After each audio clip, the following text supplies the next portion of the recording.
அடுத்தவர் வீட்டில் என்ன நடக்கிறது என ஆர்வம் காட்டும் முத்துவுக்கு ஒரு நாள் தூக்கம் வராமல் ஜன்னல் வழியாக பார்த்தபோது ஒரு அதிர்ச்சி காத்திருந்தது.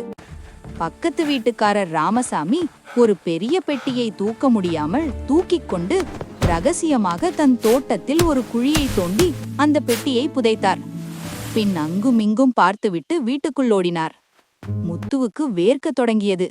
நிச்சயம் இது கொலையாகத்தான் இருக்கும், அந்த பெட்டிக்குள் இருப்பது யாரோ ஒரு பிணம்தான் என்று பயந்தான். விடிய விடிய அவனுக்கு தூக்கமே வரவில்லை. மறுநாள் காலை முத்து நேராக ராமசாமி வீட்டுக்கு போனான். சஸ்பென்ஸை உடைக்க நினைத்து, ராமசாமி சார், நேத்து ராத்திரி தோட்டத்துல என்ன பண்ணிட்டு இருந்தீங்க? அந்த பெட்டியில என்ன இருக்குன்னு எனக்கு தெரியும் என்று மிரட்டுவது போல கேட்டான். ஐயோ முத்து, யார்கிட்டயும் சொல்லிடாதீங்க, அது ஒரு பெரிய ரகசியம். முத்துவுக்கு ஆர்வம் தாங்கவில்லை. சொல்லுங்க சார், இல்லனா நான் போலீஸுக்கு போவேன். ராமசாமி மெதுவாக சொன்னார்.